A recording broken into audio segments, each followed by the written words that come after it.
Okay, here we go again.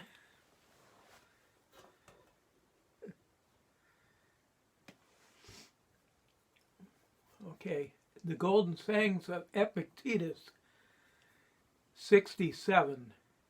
If I show you that you lack just what is most important and necessary to happiness, that hitherto your attention has been bestowed on everything rather than that which claims it most, and to crown all, that you know neither what God nor man is, neither what good nor evil is, why that you are ignorant of everything else, perhaps you may bear to be told, but to hear that you know nothing of yourself, how could you submit to that?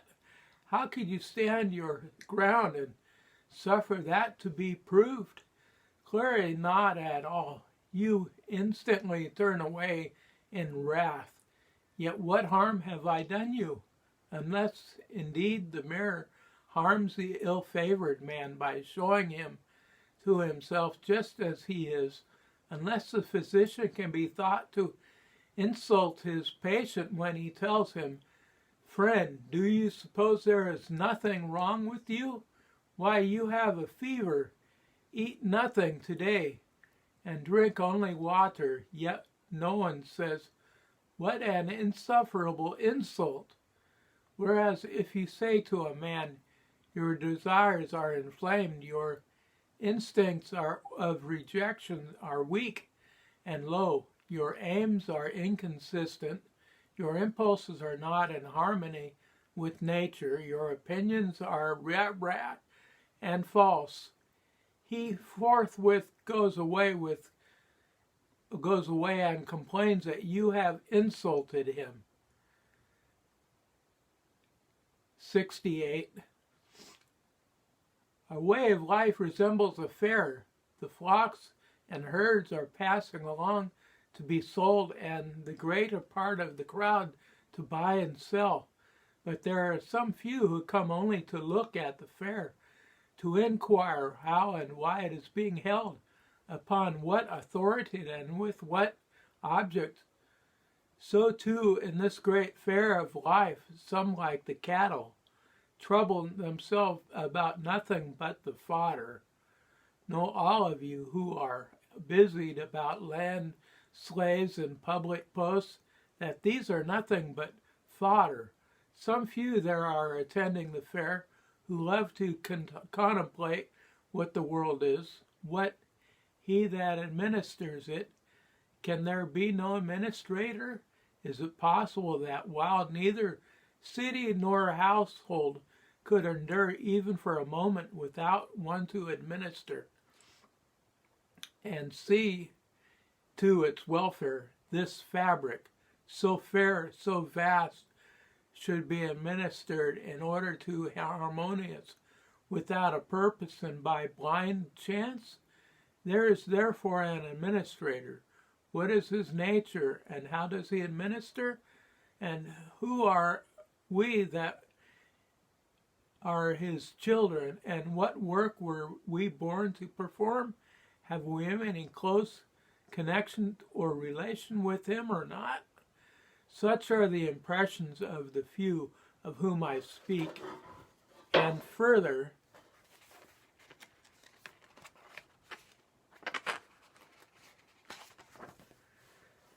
they apply themselves solely to considering and examining the great assembly before they depart.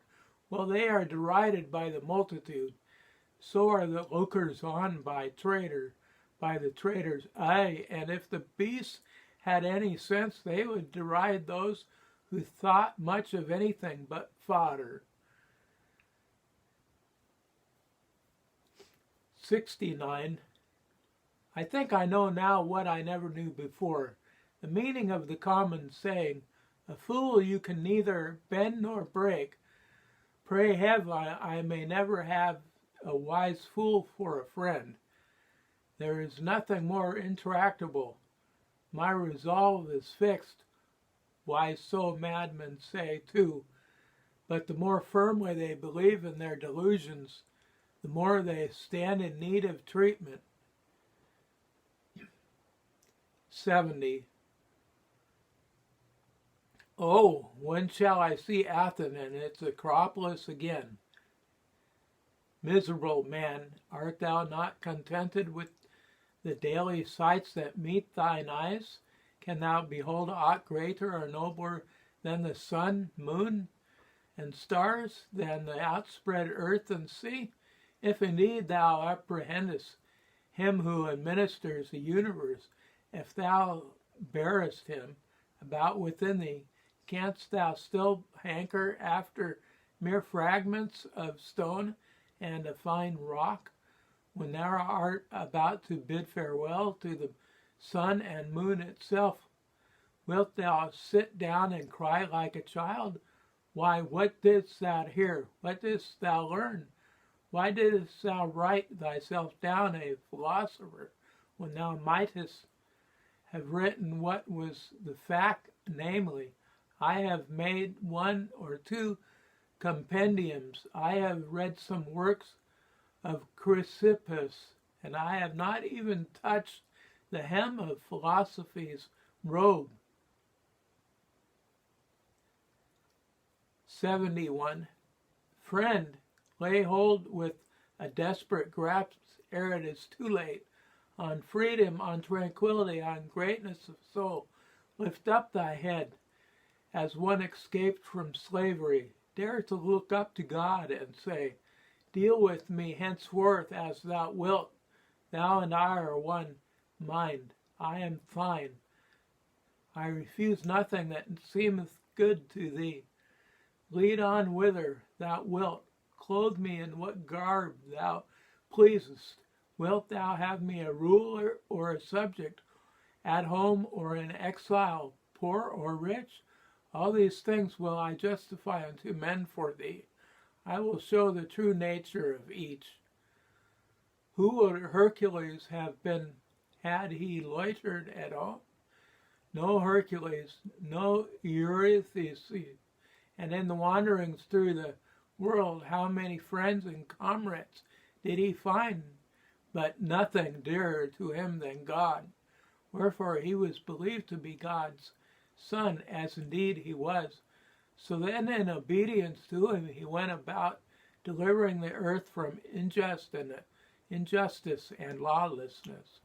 But thou art not Hercules, thou sayest, and canst not deliver others from their iniquity, not even Theseus to deliver the soil of Attica from its monsters.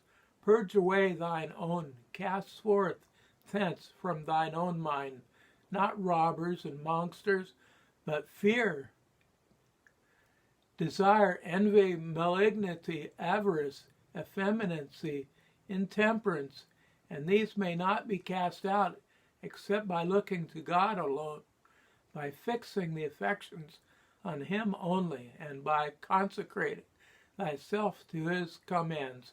If thou choosest aught else, with sighs and groans thou wilt be forced to follow a might greater than thine own, ever seeking tranquility without, and never able to attain unto her.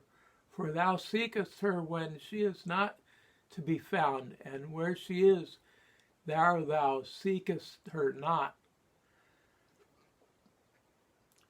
Okay, I will stop there. Okay, thank you.